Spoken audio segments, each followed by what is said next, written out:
Yo ho ho, Da Mafia. Welcome to yet another edition of the AFC East Roundtable. And let me tell you what, listen, I know a lot of people have been missing this show, just like the vast majority of us have been missing this show. We took a break in January, and now we're back for a special free agent special. I would consider this to be the first episode of season 2 of the AFC East Roundtable. This is going to be one episode, and then we'll do a pre-draft episode, post-draft episode, and then you're not seeing us again until let's go like first week of training camp. But regardless, we're here. We have a shit ton to talk about. And let me go on ahead and introduce the fucking squad. As you all remember, the AFC East Roundtable. Here we are. Yo. Here we are. That's right. Listen, boys, listen, I did miss you guys. I'm not going to lie. Was telling Richie and Tyson, and so before we started this thing, I was just like, yo, like, y'all were a part of my life every fucking week from August to January, and we just completely, like, ghosted, never spoke, but here we are. We're talking football. We're here to go. Let's go on ahead. Let's roll around the table, make some introductions in case we have any new users or new viewers here. Starting off with my dude Tyson, Master at Work. What's going on, my guy? What's going on, man? Y'all know who this is, Master at Work. That's pretty much it. Next. Dude, listen, like, I know that Tyson's feeling real good, man. And so I feel like Tyson's back to like his normal self, especially with that free agency where Bill was just fucking dropping bills this entire free agency, doing his thing. But you know what? Trash bills. We'll get there starting up. But next, the notorious TD Finns talk. I'm very excited to hear what he has to say today. TD, that's a terrible intro, Dan. You're supposed to intro me like TD, the one who knows that the Miami Dolphins are about to take over the AFC East by far. We've been there. Far. Hey, y'all see what we've been doing? Y'all nervous, man. Things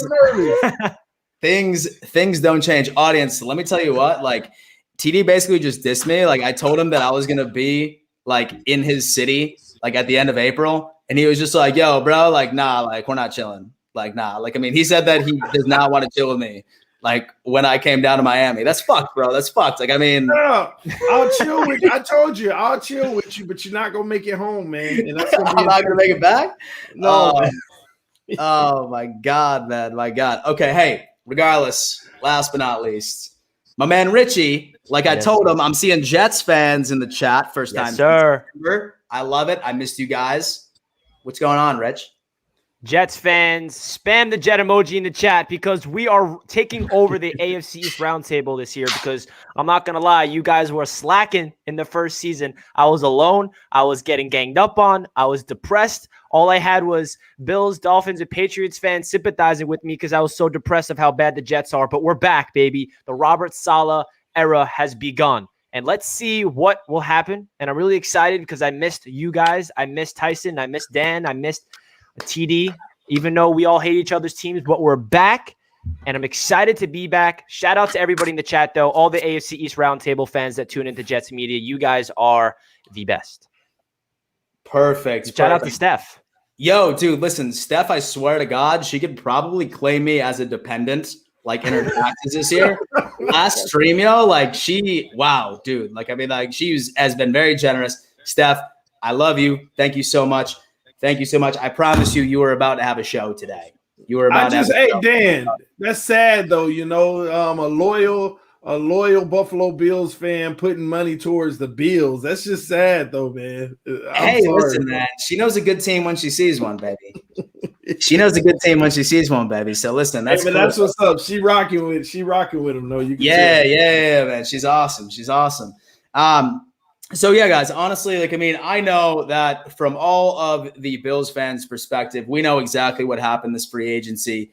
But I feel like it's now appropriate for us all to go around and sort of give like a very brief timeline of what happened.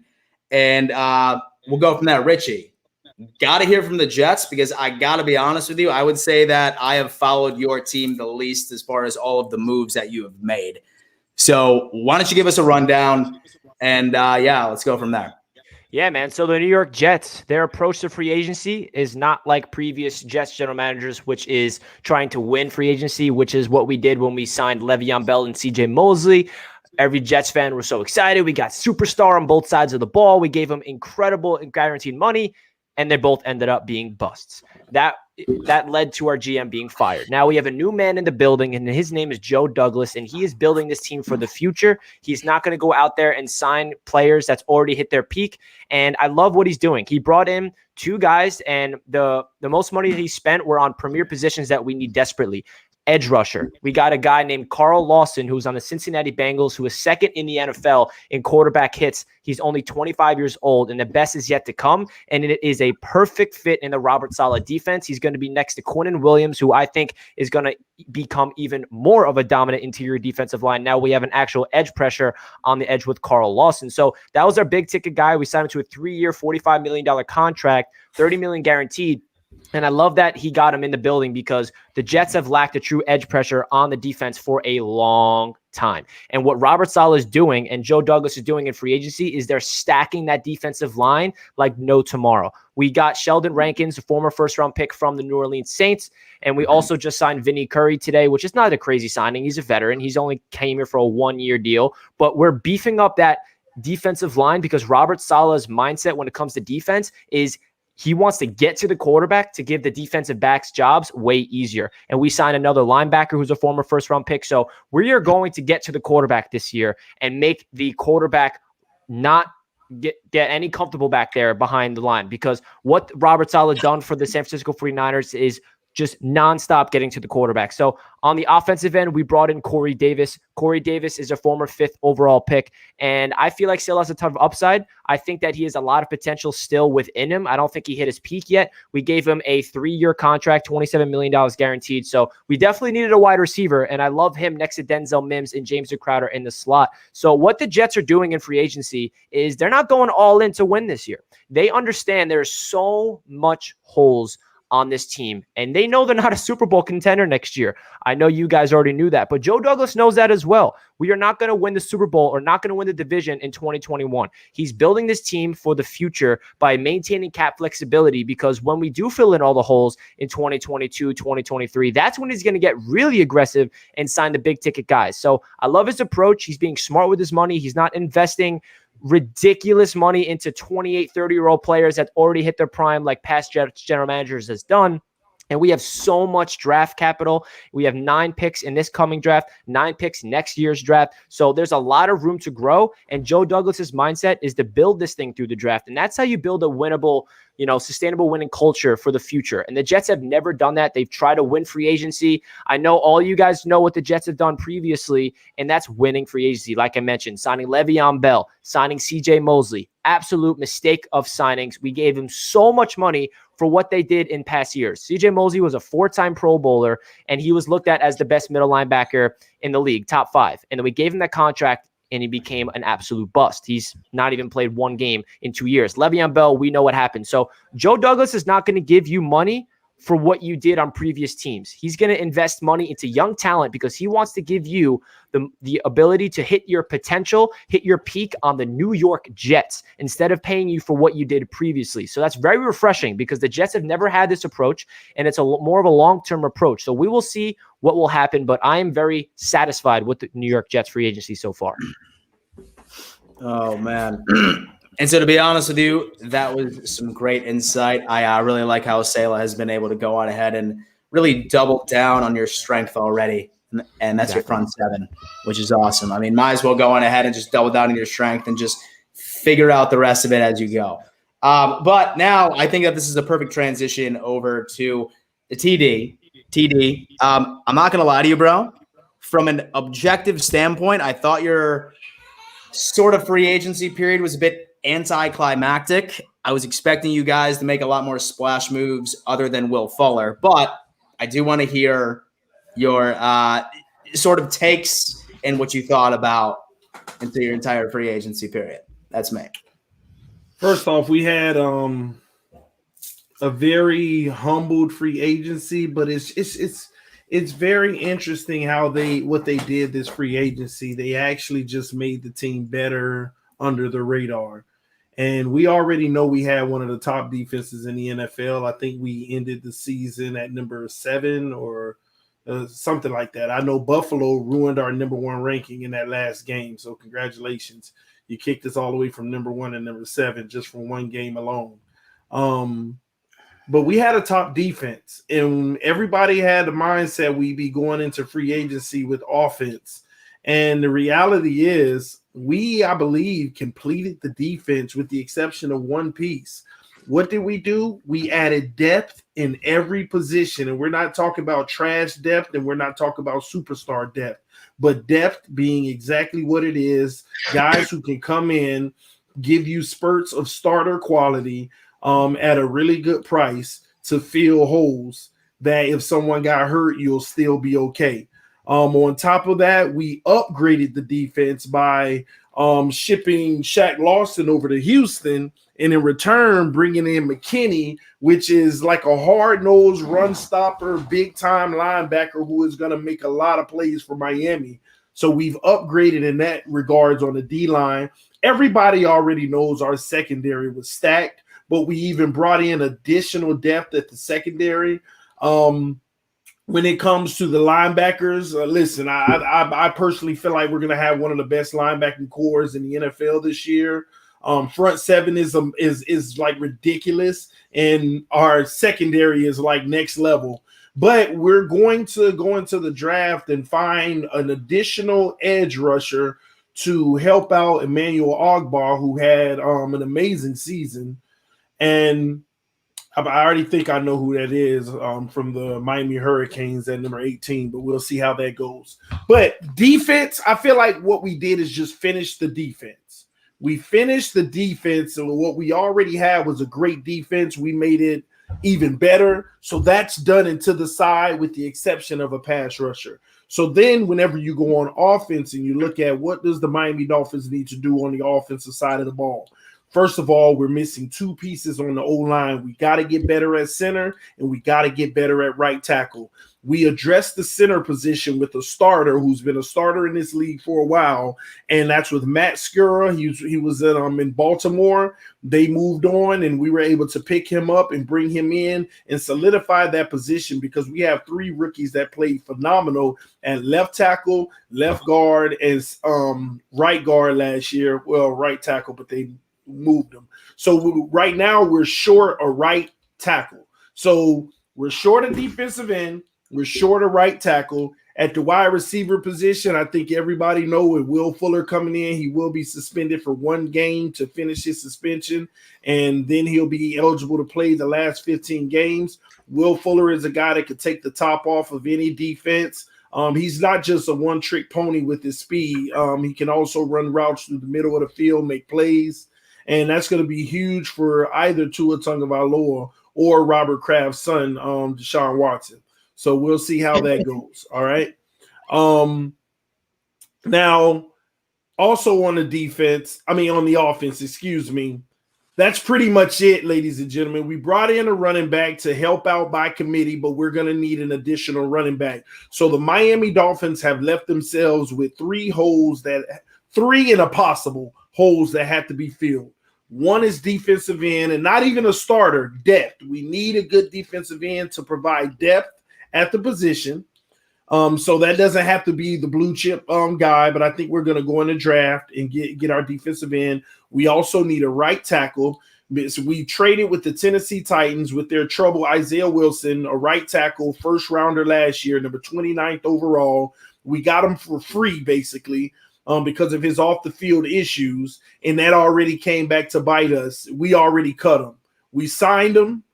A week later, we cut him because he late to his physical, late to team meetings. When we asked him if we can help him with his off the field issues and his mental health, he declined. It's nothing we can do about that. We had to cut him. He's just not ready, and it just came out today. He's just been charged with high-speed chase with the police back in January that we didn't even know about. So we thought we were getting a steal with the first-round talent drafted last year, 29th overall, right tackle with Tennessee Titans, but that didn't work out. So number 3 is back in play. We might be going after Panay Sewell, depending on what the Jets do. So to address that position. So right tackle is a need. Defensive end is a need. An additional running back that does not have to be a bell cow because it looks like we're going to go by committee the way that things are shaping out now. And lastly, it's just all on Tua. We have the draft capital to address every hole we got. Defensive end, number 18th pick potentially. Right tackle, number 3 pick potentially. And honestly, we could even get creative and trade out of number 3 and get a tight end and Pitts and things like that. So Miami Dolphins, after this draft is over, our holes will be filled. All of our starting positions will be great quality players. We will not have a single starter that, if you did it from a scale of 1 to 10, that will be rated 6 or below. I truly do believe on this team, we will not have a single starter that is a player rated 6 or below. And that's what you need to win a Super Bowl. And we're going to be going after it. But again, it all is going to hinge on Tua Tagovailoa, the type of play he gives us this year. Is he going to get us over the hump and take us there? Or are we going to continue to build and he learns? We don't know. And that's what we're going to find out this year. But we have the team that's ready to compete.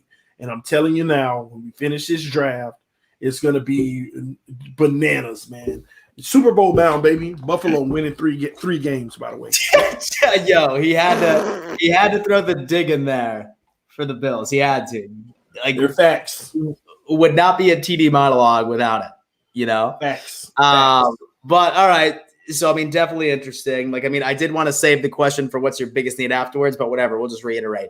Let's hope that we get some new people in, blah, blah, blah. And like we'll just go more in depth with that.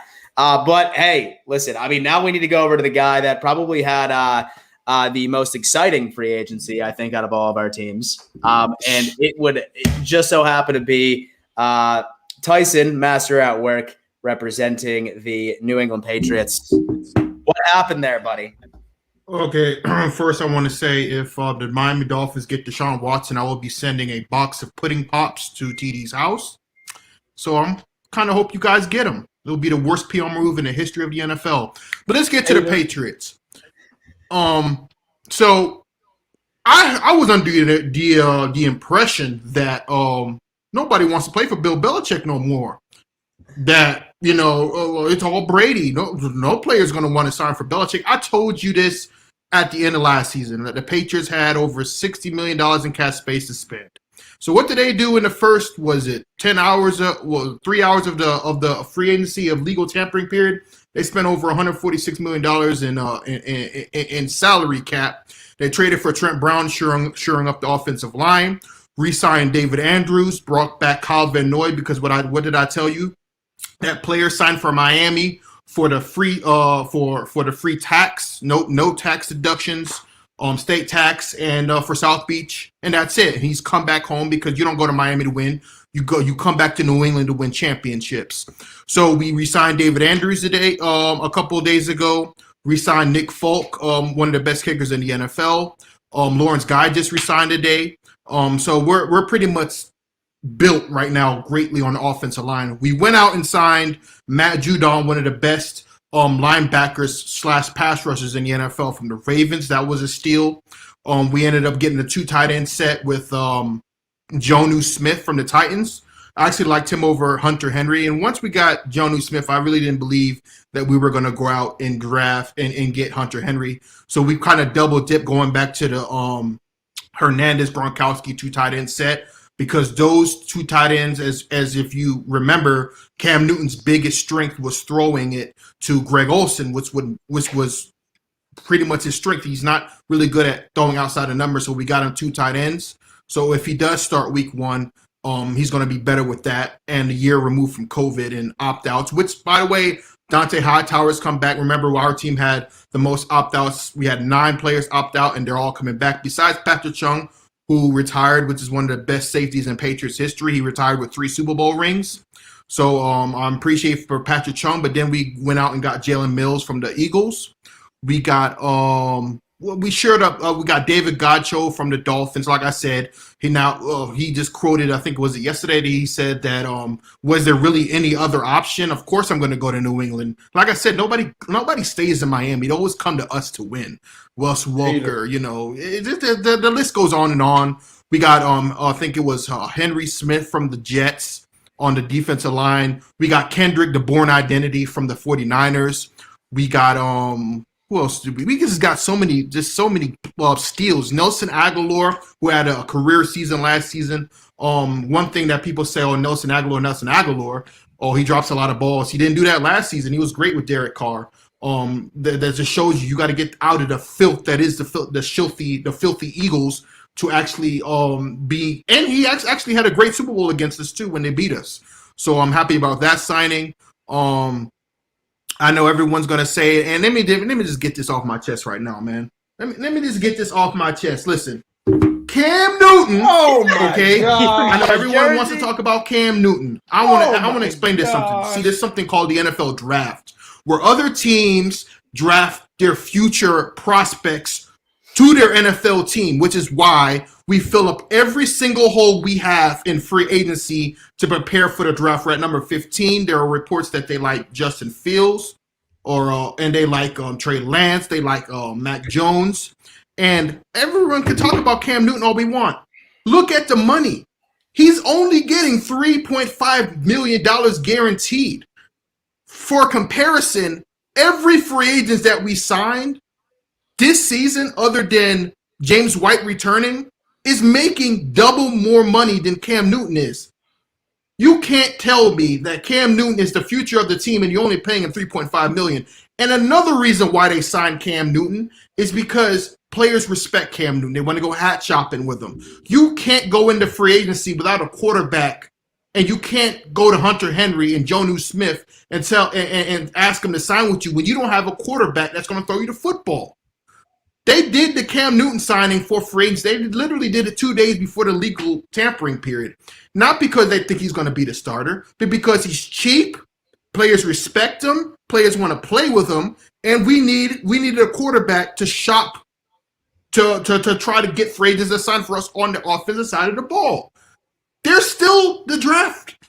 Like I said, I don't understand why people keep bringing up Cam Newton as if he's the future. It's a one-year deal worth $3.5 million guaranteed and $9 million in incentives, and all those incentives are based on playoff incentives.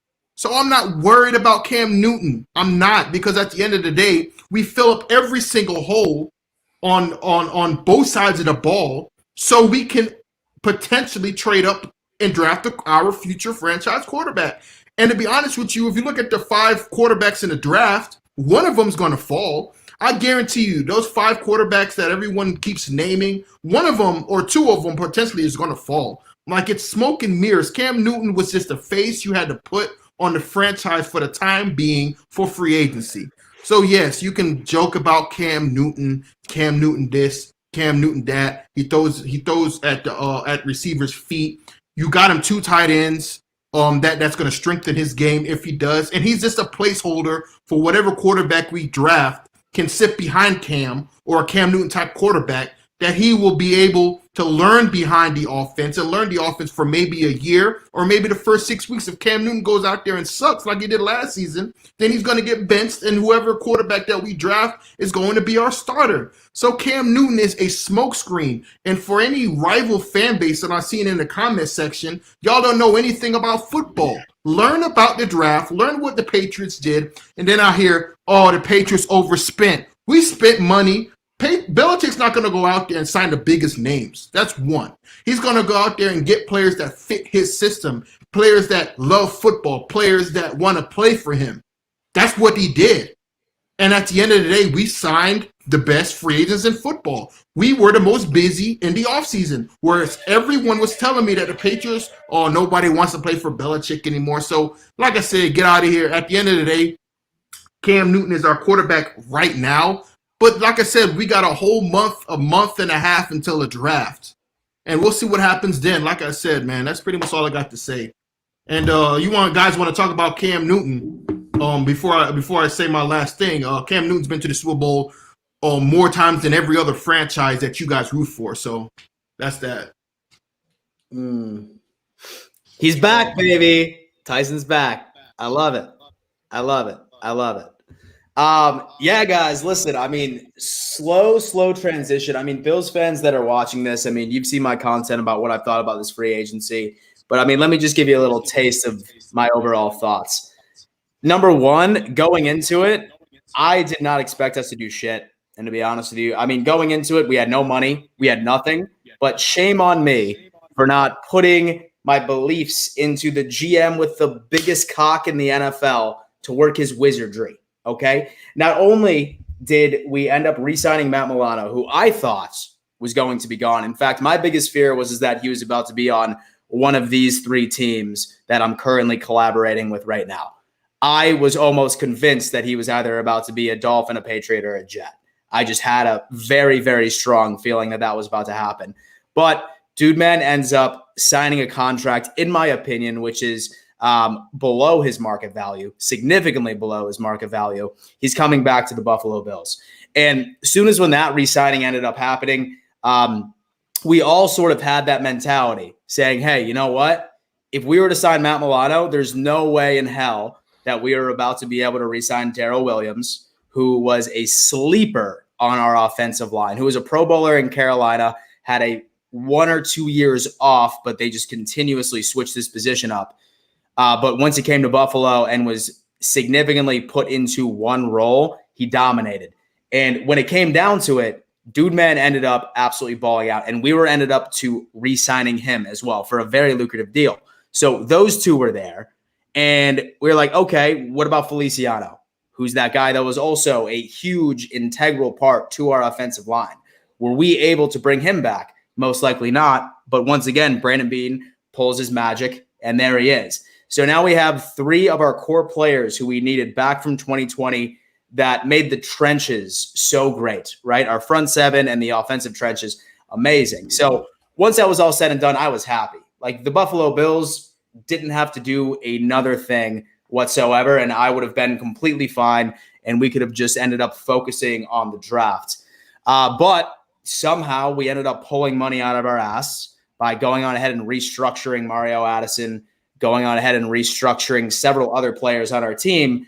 And we end up bringing in Emmanuel Sanders, who I'm not going to lie, I did not see coming whatsoever. I thought that we were going to go for a running back. I'm still kind of upset about that. I still think we need a running back, to be honest with you.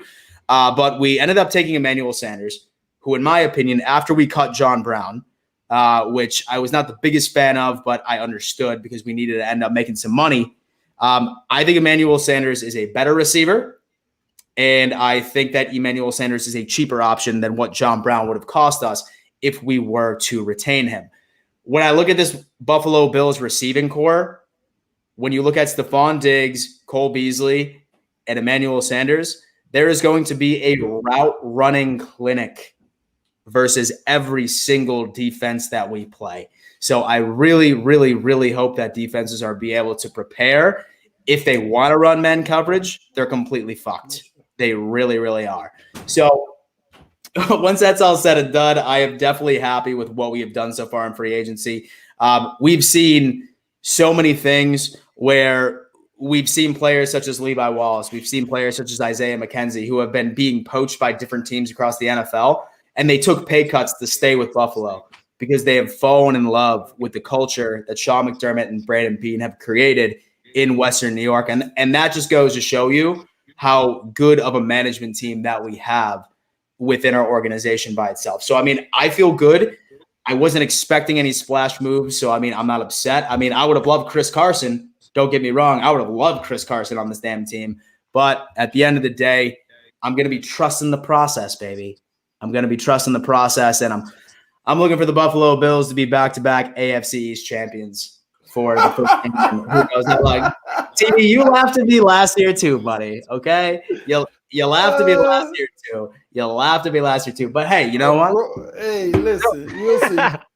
Come on, man. Let's start the banter. Let's start the banter, baby. May I take the floor? Take the floor, please. Oh man, more time for this guy. First off, Richie, I'm actually, this is new to even have you relevant in these conversations. Yes, so sir. I'm happy to see that. Master that works, man. Let's get one thing straight, all right?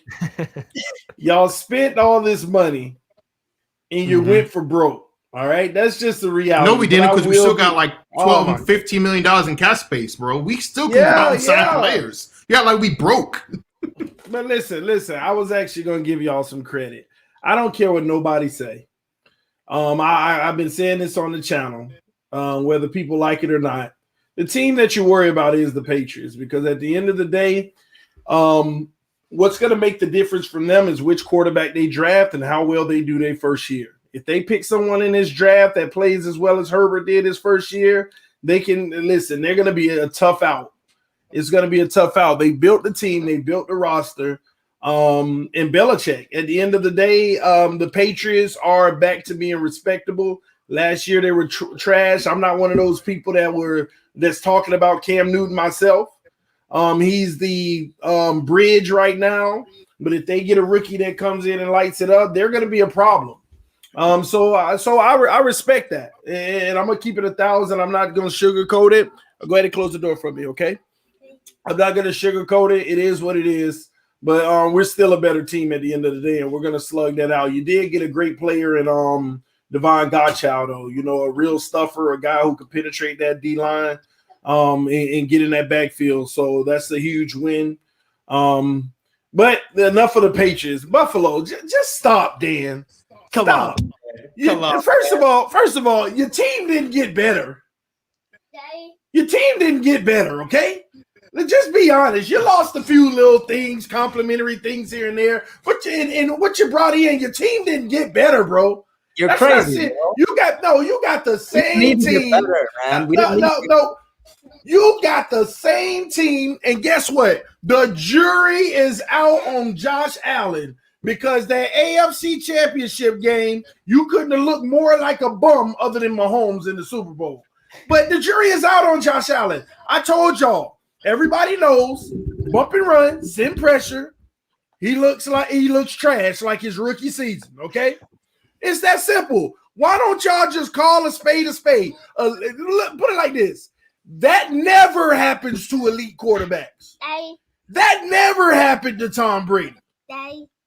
Never. Okay?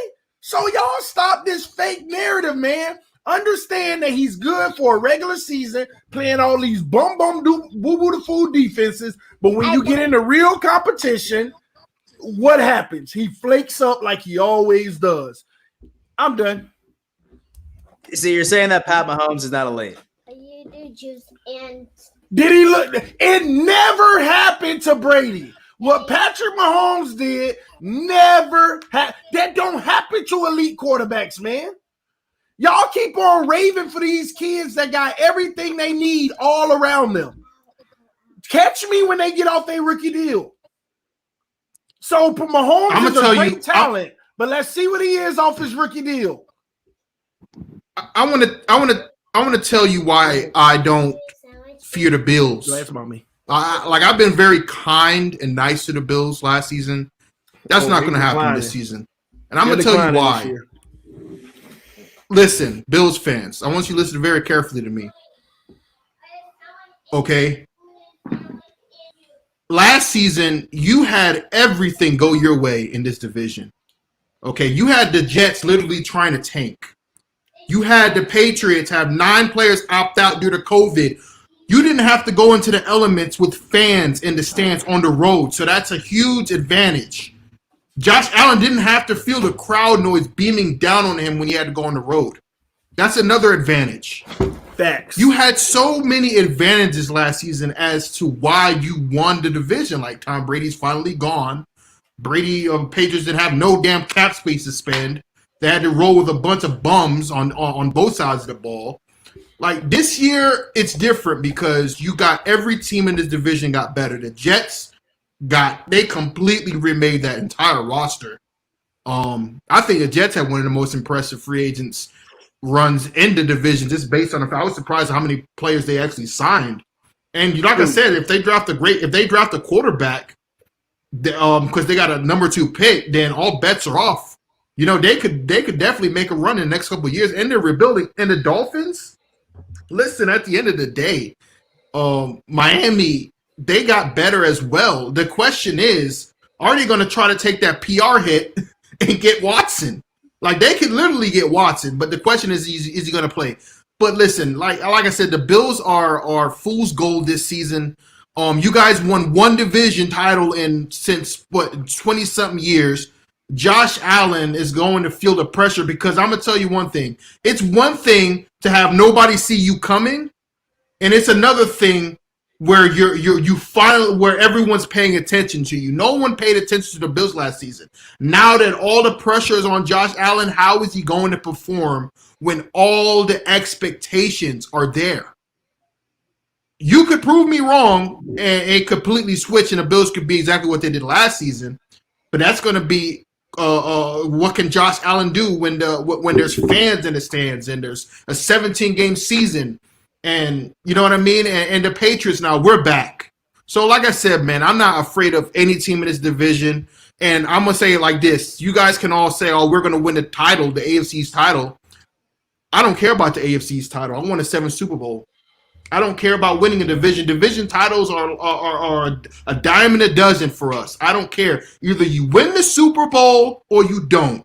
And I'm going to tell you what I tell everyone every season. If you don't win a Super Bowl, you failed. You fail as a franchise, period. If you don't win it all, it doesn't matter.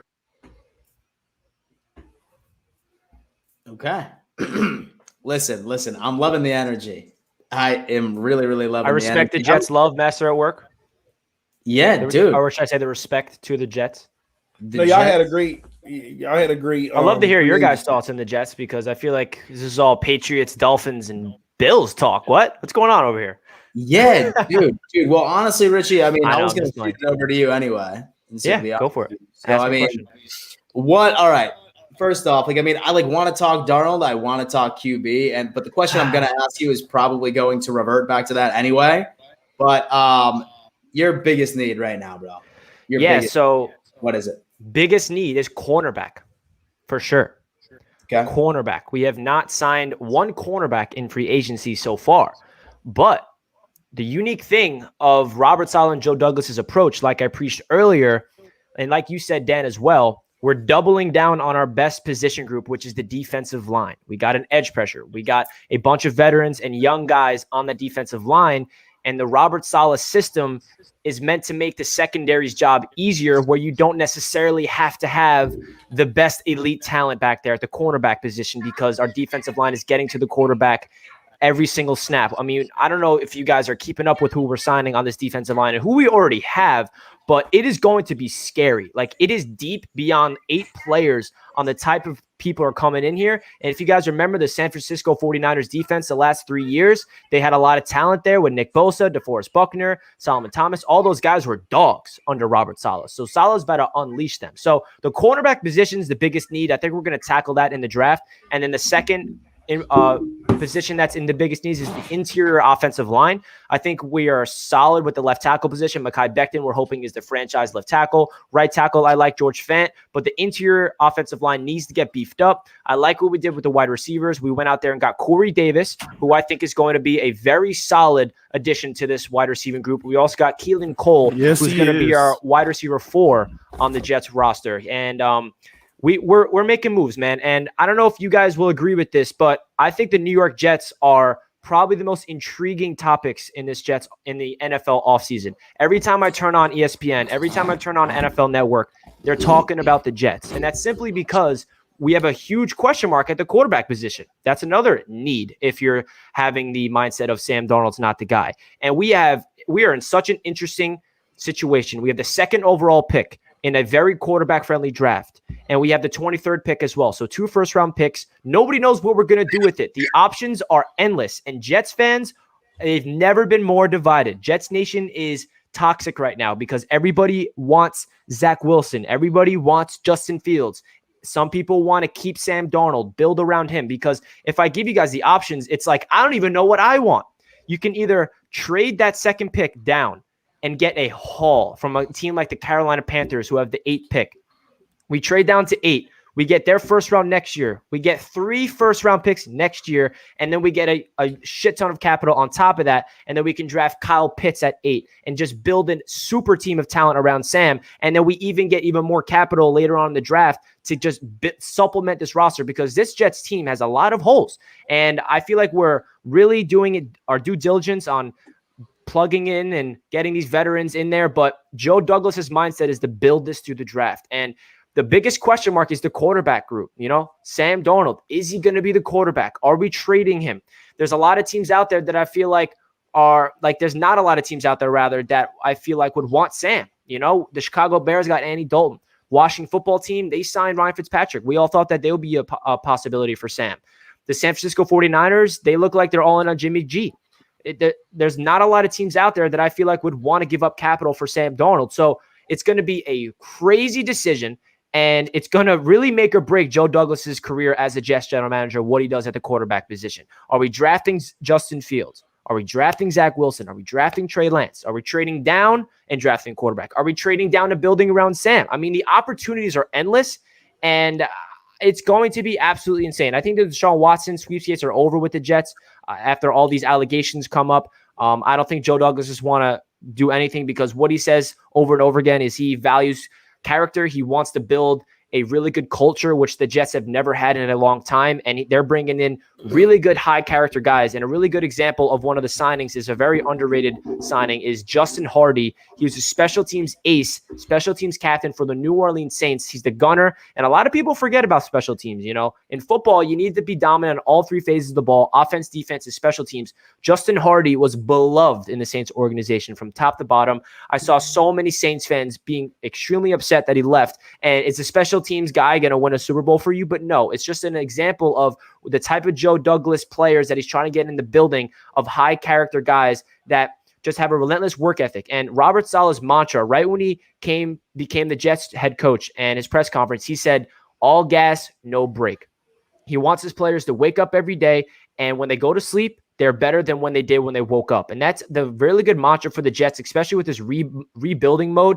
And I just love that we have so many opportunities presented to themselves, and Joe Douglas doesn't really have to do like one decision. He has him and his group. They're making a really insane decision. I don't even know what I want. To be honest with you guys, I'm not 100% sold on Zach Wilson. I'm not 100% sold on Justin Fields yet. And I'm going to be getting more deep into their film, and as has been for the past couple of weeks. And I'm not sold on Sam Darnold as well. I really feel like it's going to be a really interesting decision for the Jets. And I'm really just pounding the table for it to happen because I'm so over the hypothetical scenarios. And I just want to know who the hell my quarterback is because that's the biggest need. Quarterback. Interesting.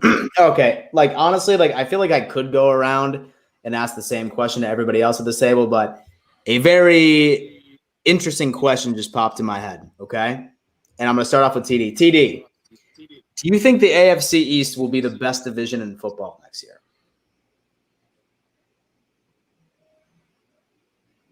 Man, that's a great question. That's a great question. We're now a defensive.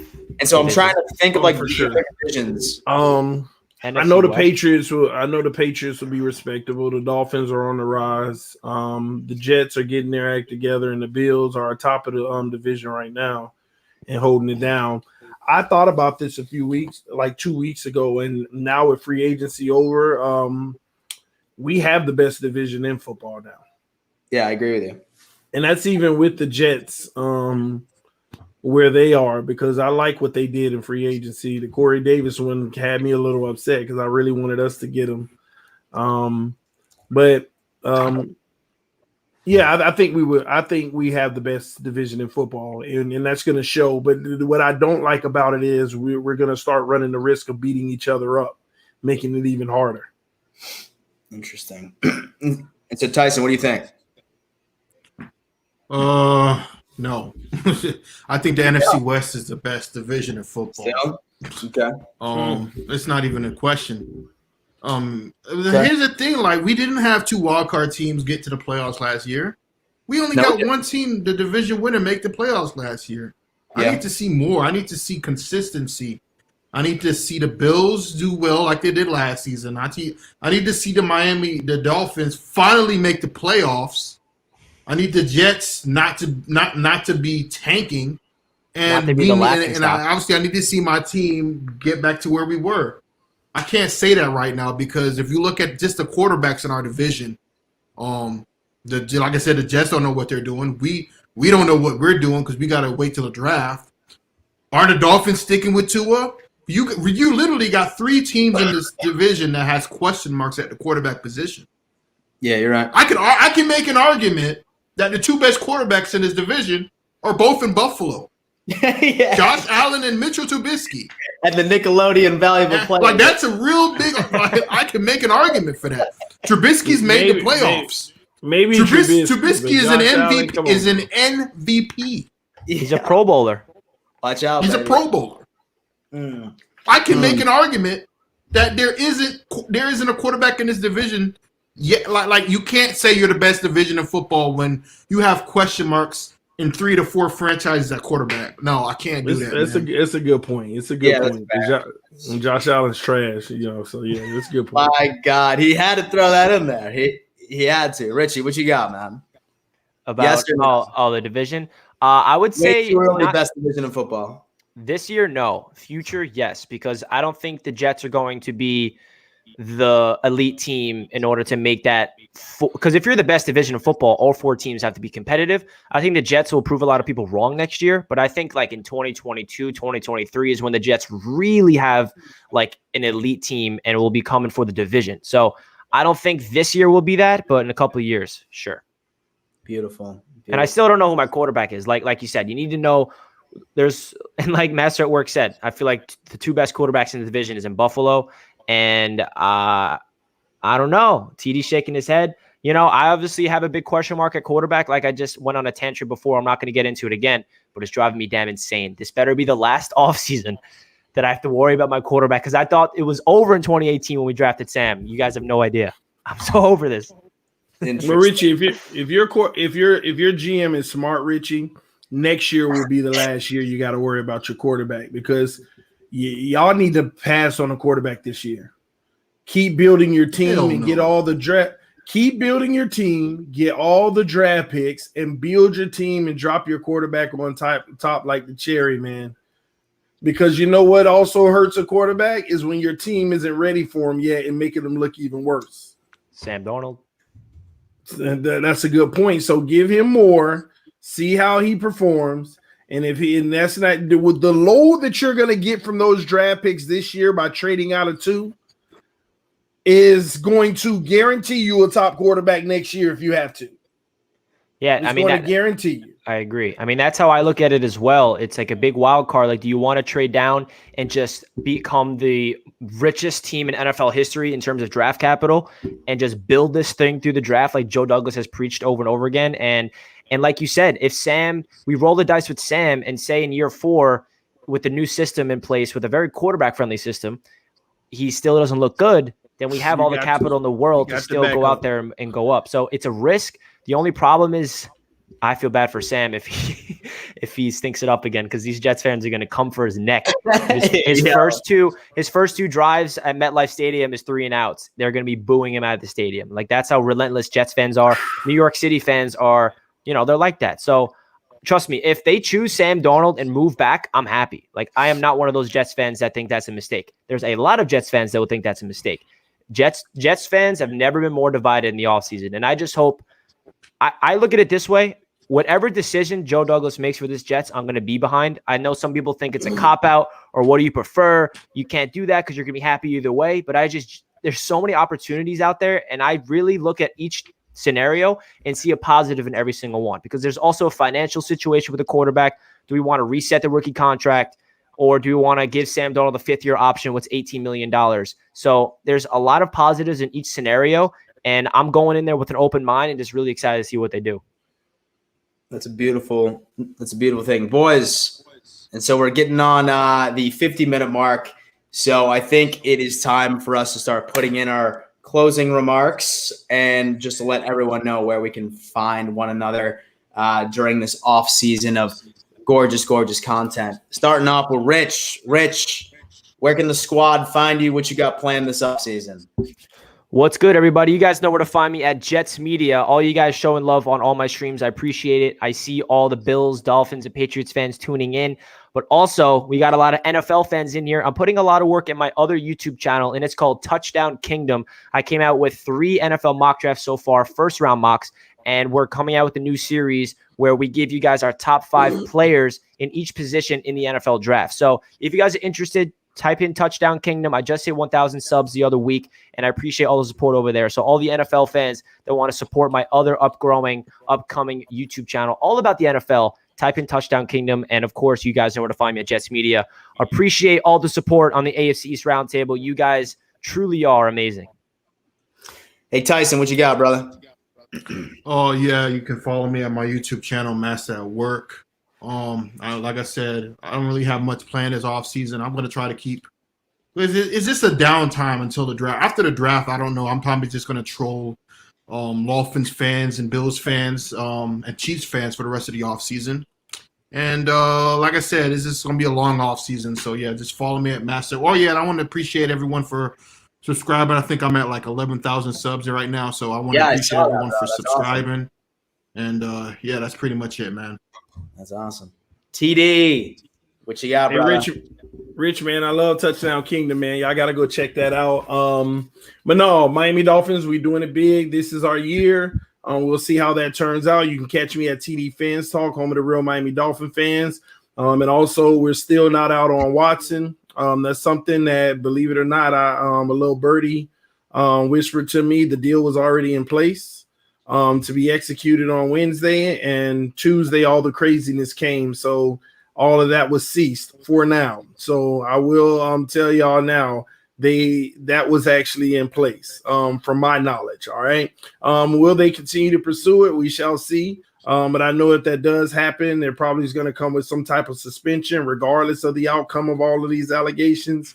So we'll see how it all works out, man. But maybe you can get him on a discount. A guy who, I mean, it ain't far from Robert Kraft. It's just a Robert Kraft situation. Hold on. I need to say something here. I really need to say something about Desean Watson. TD, you really want someone that is accused by, I'm not going to get into the details, someone that is accused by 22 women. Let me explain. Is a serial sexual assaulter. You really would want somebody leading your football franchise rather than sticking with the quarterback you just drafted last year in Tua? So I'm one of the few individuals that believe every person is innocent until proven guilty. Oh, I agree. I agree. I believe it as well. If I were to give my honest assessment, I would tell you, if I was to judge Desean Watson, it sounds like a young man who's 25 years old going on Instagram, finding chicks, hooking up with them, and it's consensual. But now it's at a point where everybody can take advantage of that quote unquote consent and say that it was more so sexual assault. Because I'm a believer that if it's 1, 2, or 3 people that come out and say that this happened to them, I'm like, man, Watson. If it's 5, 6, or 7, it's like, I need to see what happens. But when it gets to 21, 22, 23, 24, and not one person went to the authorities, not one person blew the whistle, and then when one person a year later finally does, and then all of a sudden they all start piling on, I think he has an addiction, and he was exercising that addiction with his money, just like Robert Kraft was, and the situation's being taken advantage of. And it doesn't justify what he did. But at the end of the day, if a guy has an addiction and loves to do things like that, and women are all for it, and then it comes back the opposite, I mean, you shouldn't put yourself in that situation, but I can't judge him because that's an addiction that he's dealing with. He needs to get help for. But at the end of the day, it is what it is. We'll see the details when they come out. Now, if it comes out that he actually physically forced somebody to do something or along those lines, and then my entire opinion of the matter definitely changes, because that's disgusting. But I don't have that view yet of the situation. That's why I have to sit back, wait to see what happens, because there is no physical evidence whatsoever of any forcing of anything. It's a lot of he say, she say, and a lot of hey, give me this and I won't tell anybody that we had relations. And then whenever he refused to give it to him, it turned out to be, oh, well, I'm going to add myself onto this lawsuit. So, again, I'm just waiting on all the evidence to come back. I can't do that. You know, Big Ben went through something similar. It's a lot of people. That's the thing. You're going to have to make this trade before the draft. Well, I know. Because but at the same time, the entire reason for you for getting Watson is you have the draft capital to do so. And there is no way in hell that all the evidence and all these legal cases are going to go forward within the next month and a half. So either you got to take a huge risk and believe Watson, or you just got to scrap it all together. It's not a big risk. The cost has gone down, first of all, number one. And number two, in that cost, you can put conditional picks in there if he plays and things like that. So that's what it is. At the end of the day, I mean, everybody's already 90% of the people automatically want to say guilty, guilty, guilty. He, forced somebody and did this and did that. But at the same token, let's see how it all plays out. I just want to respond real quick before we leave. There's this notion that, okay, there's, like TD said, there's 15, there's 20. I will say this. It takes one for other women to get the courage to speak up. So who's to say that all these women that are coming out didn't want to be the first one? As we look at all the cases throughout all these sexual assault history in the NFL, Darren Sharper, you know what I mean? Let's not say that the victims are lying or they're telling fibs because they're all now coming out of the woodworks. Yeah, absolutely. You know what I mean? But the first ones that come out say, give me 30,000 and I won't tell that we had I won't tell everybody that we had relations. Not that you assaulted me. Give me 30,000 and I won't tell people we had relations. Not that you assaulted me. So you see what I'm saying? I got you. So listen, we'll find out. But I'm just going to let you know right now. It's a bad PR move. It's a bad PR. You don't want to do it, bro. I get it. But at the same token, when they end up going through mediation and it's all paid off and no criminal charges, are you sitting here telling me he's not going to play again? No, I never said he wasn't going to play. I just think right now, making a trade right now is not a good move. Well, we'll see. And you have to do it before the draft. We'll see how it turns out. All right. Okay. TD, I just want to say one more thing. I appreciate the love on Touchdown Kingdom. I know you shouted it out. Appreciate that. Yeah. Man. You putting in work, man. I enjoy it. Thank you. So what's going on with my channel? All right. So what's going on with my channel? Okay? Take the floor. Yeah. I'm just gonna be doing a bunch of mock draft stuff, guys. A lot of you have been begging me to start doing draft content, but I refused to do it until free agency was over because I frankly had no fucking idea what we needed. But now I have a good idea. So draft content's coming. I have a Buffalo Bills roundtable tomorrow night with a couple other Bills sort of creators. Same time, I think maybe like 9 o'clock, 8 o'clock. I'll let you know. Just follow me on Twitter at RealDanMitchell for the actual announcement moving forward. And by the way, thank you again for everybody for all the donations. I know that I saw Steph once again. The best. Give this to Master at Work, please. Thanks for those words. Heart. Tyson. Wait, what did I say? That was so nice. I don't know. I'd rather not revert back to that topic, but it so just hit me up and I'll PayPal you or something. No, that's cool, bro. Don't worry about it. All right. And then Keith and Suzanne, thank you so much. Yes, I did quit vaping, y'all. Y'all hear that shit? Congratulations, Dan. Quit the jewel, baby. I quit the jewel. Vaping? Yeah, bro. Yeah, dude. Done. Well, I mean, that was a part of my identity for a while, but it's gone now. It's gone, bro. No more nicotine for this dude. Okay. But yeah, guys, listen. Great episode. Thank you for tuning in to the special. Like I said, this is considered episode 1 of the second season, in my opinion. We're going to do an episode before the draft, and we're going to do an episode after the draft that following week, and then you won't see us again until training camp. So make sure you subscribe to each and every single one of our channels. You can find all 3 of these gentlemen's information in the link in my description. They're all separated that way.